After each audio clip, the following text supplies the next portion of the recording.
Pemirsa, kita awal informasi Anyus pagi hari ini. Hujan deras disertai angin kencang membuat pohon tumbang di Cengkareng, Jakarta Barat yang menimpa warung kelontong dan juga motor.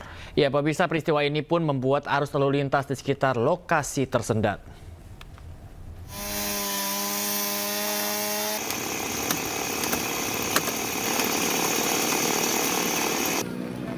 Sebuah pohon berukuran besar yang berada di Jalan Pedongkelan Raya Cengkareng, Jakarta Barat tumbang. Menurut saksi mata, robohnya pohon ini akibat angin kencang disertai hujan deras yang melanda wilayah ini. Akibat peristiwa ini, sebuah warung kelontong dan motor mengalami kerusakan cukup parah tertimpa pohon tumbang ini. Warga bersama petugas gabungan langsung mengevakuasi pohon tumbang. Arus lalu lintas kendaraan yang melaju dari arah Cengkareng menuju arah Penjaringan, Jakarta Utara terpaksa ditutup untuk memudahkan proses evakuasi. Tidak ada korban luka dan jiwa dalam peristiwa ini. Dari Jakarta, Miftahul Gani, iNews melaporkan. Pemirsa, sebuah food court yang berada di kawasan perbelanjaan Solo Grand Mall terbakar. Pemirsa, sedikitnya 12 mobil pemadam kebakaran bersama 50 personel dikerahkan untuk memadamkan api di Solo Grand Mall. Tebalnya kepulan asap menyulitkan petugas dalam memadamkan api.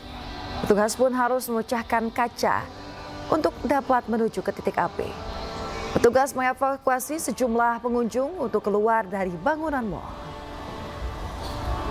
Ya, pengunjung ya banyak yang keluar sih. Tapi apinya kelihatan nggak sih? Kalau apinya dari dalam udah nggak kelihatan, soalnya udah banyak asap kabutnya itu, Pak. Asapnya yang tebel ya, Mas. Ya, pemirsa, ribuan kendaraan masih memadati area gerbang tol Paster pada libur panjang kenaikan Isa Al-Masih Kamis malam.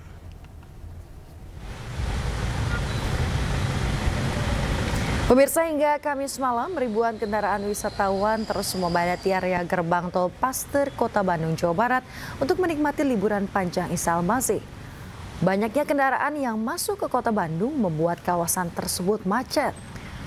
Di samping itu, kawasan Jalan Dr. Junjunan yang mengarah ke pusat kota juga mengalami peningkatan volume kendaraan. Mayoritas kendaraan berasal dari luar kota Bandung.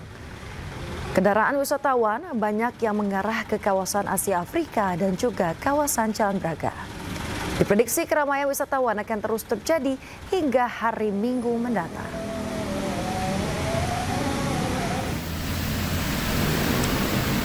Kepadatan arus lalu lintas juga terlihat dari Jalan Sukajadi menuju Setiabudi arah Lembang, Kabupaten Bandung Barat. Umumnya kendaraan yang masuk kota Bandung berasal dari luar daerah seperti Bogor, Jakarta, dan Tangerang. Tingginya volume kendaraan mengakibatkan arus lalu lintas di sepanjang Jalan Sukajadi menuju Setiabudi Lembang tersendat. Diperkirakan kondisi ini akan terus terjadi selama musim libur panjang akhir pekan kenaikan Isa Al-Masih.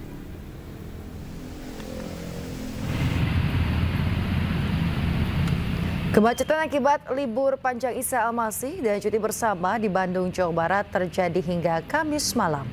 Suasana arus lalu lintas di sejumlah ruas jalan di pusat kota Bandung mengalami kemacetan sejak Kamis sore hingga Kamis malam. Di kawasan Jalan Merdeka, pemirsa, kendaraan yang didominasi wisatawan dari luar daerah ini terpaksa harus memperlambat lajunya karena tingginya volume kendaraan yang masuk ke kota Bandung dari berbagai jalur. Kondisi serupa juga terlihat di kawasan Jalan Asia Afrika. Selain tingginya volume kendaraan, kemacetan terjadi akibat banyaknya lalu lalang wisatawan yang memadati kawasan tersebut.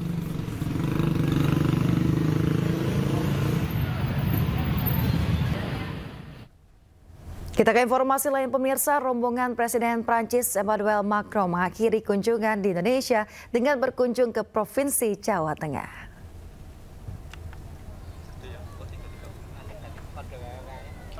Presiden Prancis Emmanuel Macron dan istri Brigitte Macron tiba di Bandara Internasional Yogyakarta pukul 10.30 Kamis pagi. Maksud kami Kamis siang, pemirsa, di mana turun dari pesawat kepresidenan, keduanya terlihat menunjukkan gestur kemesraan dan bergandengan tangan menuruni tangga. Keduanya disambut Menteri Luar Negeri RI Sugiono lalu menuju ruang VVIP bandara. Di ruang VVIP bandara, Presiden Prabowo juga telah menunggu kedatangan Macron.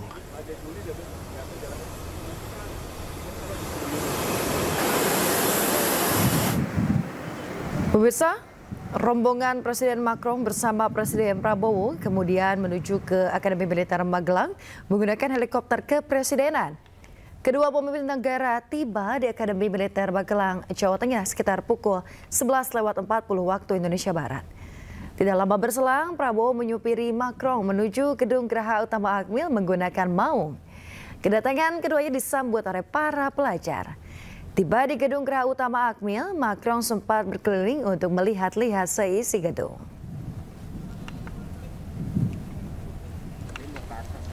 Usai menjalani serangkaian acara di Akademi Militer Magelang, Presiden Prabowo dan Macron bertolak ke Candi Borobudur. Keduanya menikmati keindahan Candi Borobudur yang menjadi salah satu warisan dunia dan tercatat di UNESCO. Kunjungan ke Candi Borobudur juga dihadiri oleh Ibu Negara Perancis, Brigitte Macron, Didit Hedi Prasetyo, dan sejumlah Menteri Kabinet Merah Putih.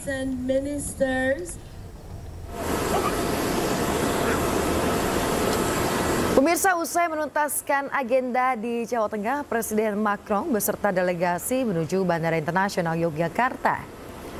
Rombongan melanjutkan kunjungan ke negara Singapura. Presiden Prabowo ikut mengantarkan keberangkatan Presiden Emmanuel Macron dari Bandara Internasional Yogyakarta.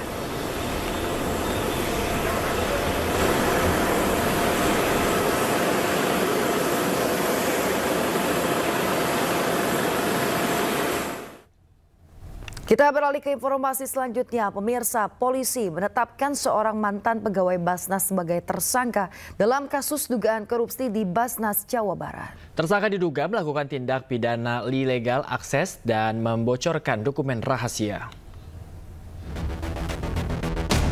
Penyidik di Tres Cyber Polda Jawa Barat menetapkan Trianto atau TY, mantan pegawai Basnas Jawa Barat sebagai tersangka. Penetapan tersangka ini, TY dituduh membocorkan kasus dugaan korupsi di Basnas Jawa Barat. Direktur LBH Bandung Heri Pramono selaku kuasa hukum Trianto mengaku kecewa atas langkah Polda Jabar yang menetapkan Trianto sebagai tersangka. Akibat informasi yang dibocorkannya itu, Tri dipecat sepihak oleh pimpinan tempatnya bekerja di Basnas Jawa Barat. Kepolisian menetapkan status tersangka kepada Trianto dengan tuduhan dugaan tindak pidana ilegal akses dan membocorkan dokumen rahasia. Penetapan tersangka terhadap Trianto merupakan kemunduran kinerja polisi. Justru apa yang dilakukan Trianto merupakan bentuk peran serta masyarakat membantu negara memberantas praktik korupsi. Tim Liputan iNews melaporkan. Pemirsa, Menteri Agama RI Nasaruddin Umar enggan berkomentar ketika dimintai ketanggapan terkait dugaan korupsi di Basnas Jawa Barat. Ya, saat ditanya wartawan, pemirsa, dirinya hanya berkata belum. Pak Menteri, izin terkait dengan dugaan korupsi Basnas, Pak Menteri. Apa tanggapannya? Apa? Basnas Jawa Barat, Pak Menteri. Oh, belum. Sementara itu, pemirsa, Basnas Jawa Barat buka suara terkait ex-pegawainya yang dijadikan tersangka usai mengungkap kasus korupsi di Basnas Jabar. Ya, Basnas Jabar menyebut pemecatan tersangka murni karena rasionalisasi lembaga dan dilakukan sebelum tersangka mengungkap dengan dugaan korupsi, maksud kami, di Basnas. Itu sama sekali tidak benar. Kenapa? Buktinya, faktanya, Saudara Trianto diberhentikan tanggal 20 Januari 2023, ya, dan bukan karena dia melaporkan. Karena sebelum diberhentikan tidak ada urusan lapor-melapor. Dia tidak melakukan pelaporan apapun. Nah, sementara dia baru melapor ke berbagai pihak itu bulan Maret 2023. Nah, jadi logikanya kan nggak masuk.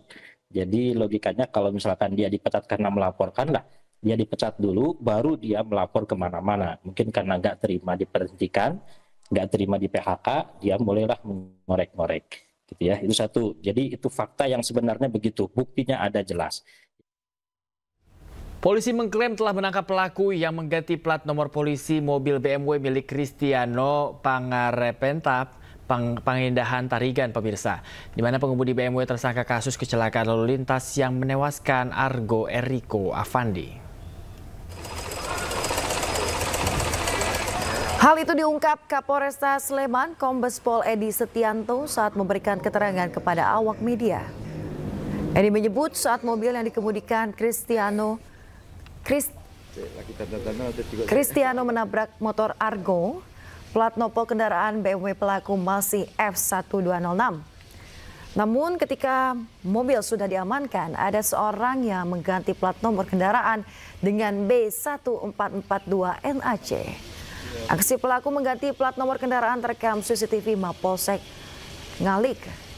Hingga kini pemirsa, polisi enggan mengungkap identitas, motif maupun relasi pelaku tersebut dengan tersangka Kristianto karena masih dalam proses pendalaman dan pemeriksaan. Sosok pelaku sejauh ini berstatus saksi dan akan diproses terkait dengan upaya mengaburkan barang bukti. Iya. Sudah terima, kita ambil CCTV-nya, itu dia mengganti ya di dalam, karena itu mobilnya parkir di belakang polsek sana, itu mereka berkumpul di situ tiba-tiba mengganti tanpa sepengetahuan dan izin dari kita. Ya, ada CCTV-nya sudah ada semua. Itu bukan anggota Pak yang mengganti Pak? Bukan anggota, ya. Ya, tidak ada anggota saya, hanya itu. Pemirsa, kebakaran menghanguskan tempat pemilahan sampah di Kabupaten Bandung, Jawa Barat. Banyaknya sisa pembakaran sampah membuat api cepat membesar. Posisi Jalan Sampora, Pak. Depan kantor Margahayu, Pak.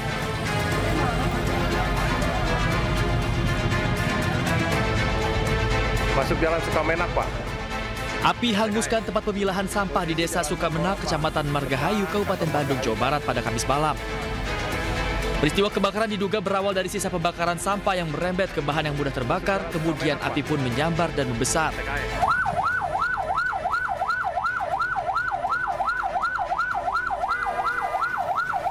Sedikitnya 16 petugas pemadam kebakaran Kabupaten Bandung diterjunkan.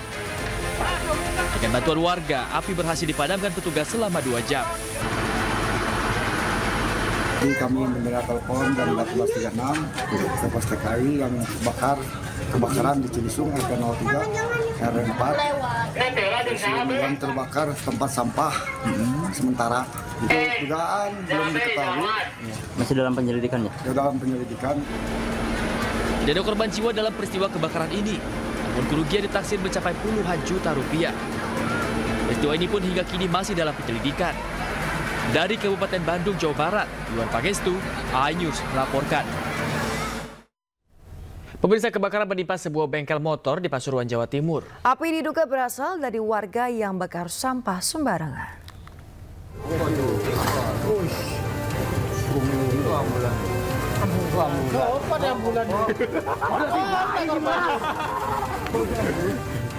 Kobaran api meludeskan bengkel motor di Kelurahan Kolur Sari, Kabupaten Pasuruan, Jawa Timur.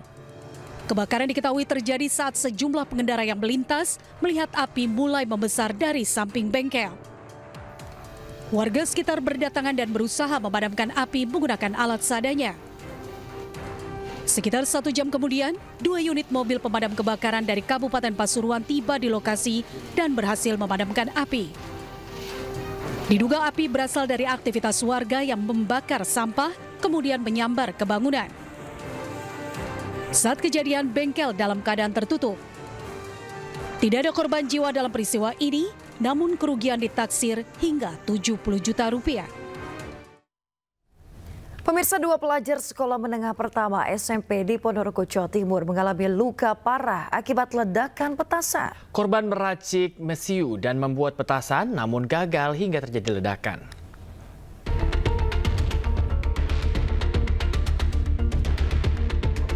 Yudi dan Dimas, 2 pelajar SMP ini dirawat intensif di RSUD Harjono Ponorogo karena mengalami luka bakar serius akibat ledakan petasan yang mereka buat. Awalnya, kedua korban bersama 3 teman lainnya membuat petasan dan balon udara di rumah Yudi di Kelurahan Kepatihan, Ponorogo. Rencananya balon dan petasan akan diterbangkan saat Hari Raya Idul Adha. Naas, saat kedua korban meracik mesiu, diduga terjadi benturan hingga petasan meledak. Keduanya alami luka serius di kepala, tangan, dan kaki. Ledakan juga menyebabkan kaca jendela pecah dan pintu rumah rusak. Ini biasanya memang buat petasan atau apa?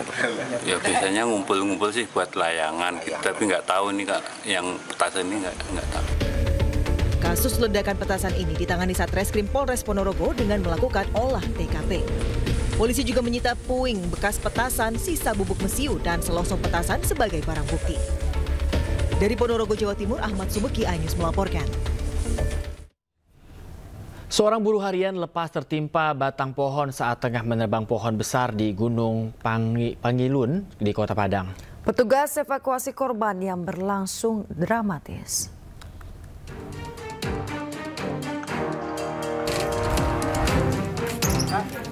Inilah proses evakuasi seorang buruh harian lepas bernama Fadri yang terjepit pohon saat menebang pohon secara manual di kawasan Gunung Pangilun, Kota Padang. Petugas gabungan langsung evakuasi korban dengan berhati-hati karena posisi korban cukup sulit dijangkau berada di ketinggian. Dengan menggunakan tali, korban berhasil dievakuasi dan diturunkan oleh petugas langsung dibawa ke Rumah Sakit Bayangkara mengalami luka patah tulang di bagian kaki. Untuk keadaan korban mengalami pembengkakan pada pergelangan kaki dan juga perdarahan. Kesulitan adalah posisi korban, yang mana posisi korban ini hanya bisa dievakuasi oleh khusus untuk 2 orang di atas.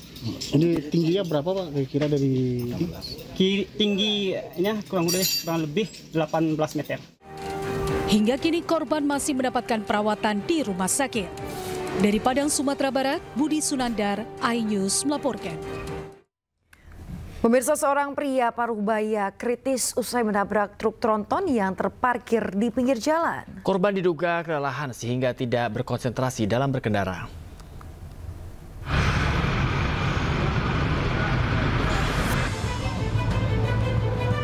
Kecelakaan lalu lintas terjadi di Jalan Raya Juno, Kabupaten Bangkalan, Jawa Timur. Warga yang mendengar benturan keras langsung mendatangi korban yang diketahui bernama Untoro yang sudah tergeletak di tengah jalan. Pria parubaya berusia 56 tahun ini tak sadarkan diri dengan luka parah di bagian kepala. Kondisi korban yang kritis langsung dievakuasi ke rumah sakit. Motor korban yang mengalami kerusakan sempat menyangkut di bagian samping bawah truk, bahkan besi-besi pengaman truk bengkok hingga patah dihantam motor korban. Menurut warga, korban melaju kencang dari arah timur saat melintas di lokasi, motor korban oleng dan menabrak bagian belakang truk. Diduga korban mengantuk saat mengendarai kendaraan motor seorang diri. Petugas kepolisian menghimbau agar para pengendara beristirahat sejenak jika merasa lelah untuk menghindari dari insiden kecelakaan di jalan raya. Dari Bangkalan, Jawa Timur, Taufik Syarawi, iNews melaporkan.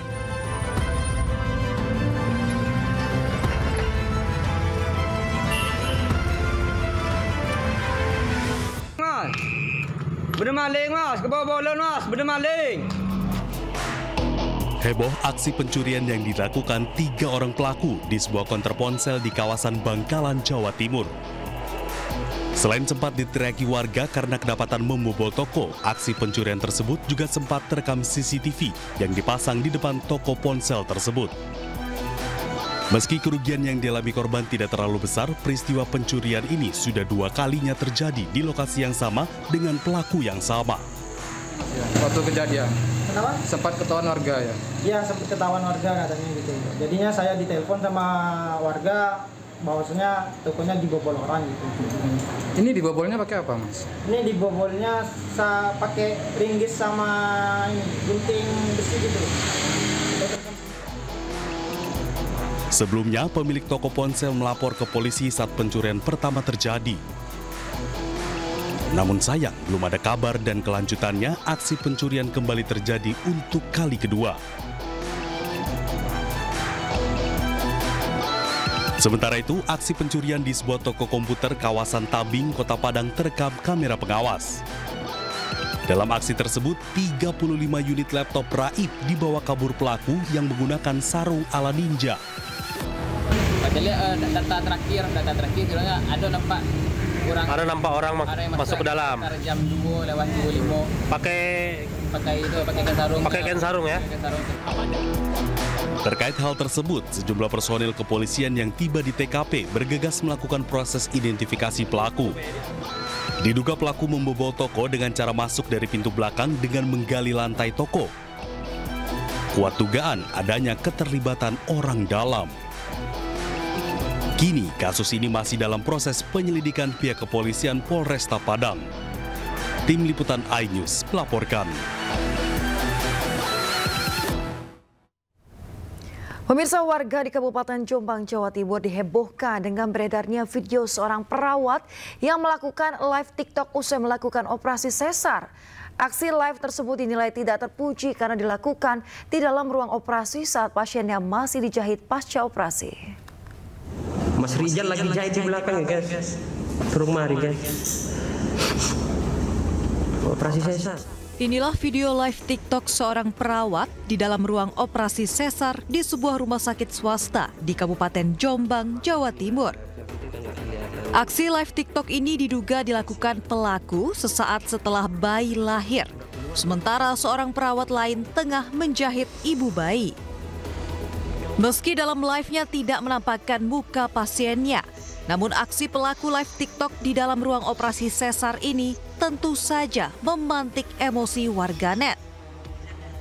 Pasca video viral, Kepala Dinas Kesehatan Kabupaten Jombang pun membenarkan kejadian tidak terpuji ini. Kayak itu akunnya si perawat itu atau akunnya si dokter yang jadi kepala di kamar operasi itu, dok? Sudah ada dokter yang juga akunnya perawat sendiri. Sebenarnya saya sebagai ketua ID dan saya juga mencari. Dari intinya masalah ini. Sementara itu, atas kejadian ini Persatuan Perawat Nasional Indonesia atau PPNI Jawa Timur pun ikut angkat suara. PPNI Jatim menilai tindakan perawat yang siaran langsung TikTok di ruang operasi sebagai bentuk pelanggaran berat dan melanggar kode etik. Yang bersangkutan telah melanggar nilai-nilai kode etik yang ada, terutama dalam aspek merahasiakan, jadi confidentiality. Karena bagaimanapun meskipun tidak ada klien, tidak ada pasien, kalaupun dia akan melakukan TikTok dan lain sebagainya, harusnya ada suatu persetujuan dari instansi termasuk di rumah sakit itu sendiri. Kini PPNI Jawa Timur tengah menunggu hasil penyelidikan tim yang diterjunkan sebelum memberikan sanksi kepada kedua perawat tersebut. Dari Jombang dan Surabaya, Jawa Timur, Muhtar Bagus, Yuda Prawira, iNews melaporkan. Pembongkaran bangunan liar di Kota Serang, Banten diwarnai ketegangan. Pedagang dan warga menolak lapaknya dibongkar oleh petugas. Jangan tunjuk-tunjuk itu. Bapak bata saya. Jangan di sini, duduk. Harus. Tenang. Adu mulut dan saling dorong terjadi saat pembongkaran 154 bangunan liar di kawasan Stadion Maulana Yusuf, Serang, Banten. Anak kecil jangan emosi, duduk bareng. Anak kecil. Coba anak kecil saya. Pak, jangan dipegang. Nggak usah dipegang, Pak. Nggak usah dipeluk, Pak. Nggak usah dipeluk. Tegangan sempat terjadi, namun pembongkaran tetap dilakukan oleh pemerintah Kota Serang.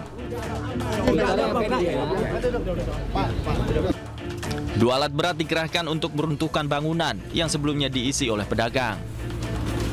Rencananya, lahan milik PT KAI ini nantinya akan digunakan sebagai ruang terbuka hijau.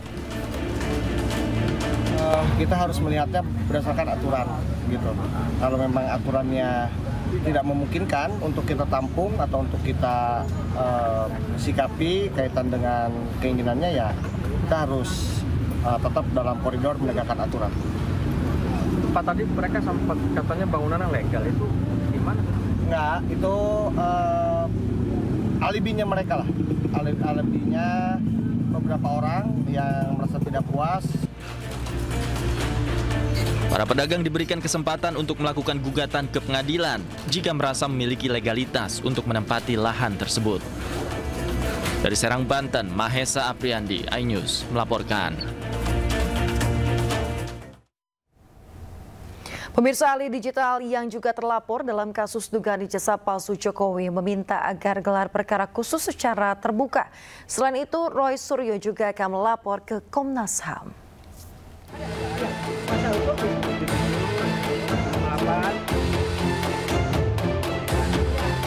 Ahli digital yang juga terlapor kasus dugaan ijazah palsu Presiden ke-7 RI Joko Widodo, Roy Suryo, meminta gelar perkara khusus secara terbuka dalam kasus yang dilaporkan oleh Tim Pembela Ulama dan Aktivis atau TPUA.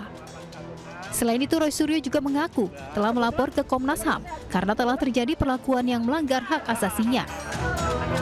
Sehingga apa? TPUA kemudian kemarin menyampaikan surat kepada Karo Wasisdik, ya, Kepala Biro Wasisdik atau pengawas penyidikan di Mabes Polri untuk membuka kembali penyelidikan itu dan juga atau laporan Dumas itu, dan kemudian menyelenggarakan yang namanya gelar perkara khusus terbuka. Terbuka itu apa? Ini sesuai dengan Perkap, ya, sesuai dengan peraturan Kapolri. Gelar perkara itu harus disaksikan oleh kedua belah pihak, bahkan disaksikan secara terbuka, ya, oleh wartawan, oleh semua pihak, sehingga bisa nilai benar atau tidaknya. Kemudian apa? Kami juga benar sudah melaporkan ke Komnas HAM, Komisi Nasional Hak Asasi Manusia, karena terjadi perlakuan yang tidak sesuai dengan hak asasi manusia kepada kami.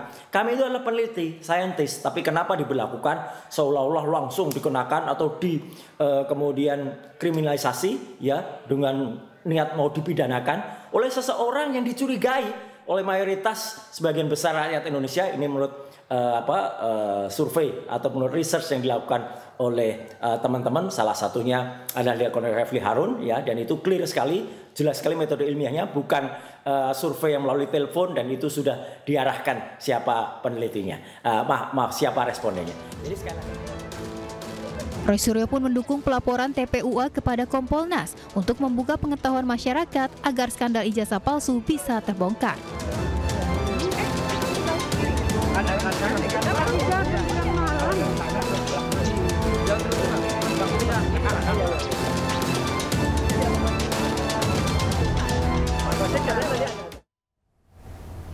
Pemirsa, Presiden ke-7 RI Joko Widodo menanggapi pernyataan Roy Suryo yang akan melaporkan penyidik karena dianggap tidak transparan dalam menangani aduan soal dugaan ijazah palsu. Ya, menurut Jokowi, pemirsa, hal itu mencerminkan tidak adanya kepercayaan terhadap lembaga negara dan institusi publik.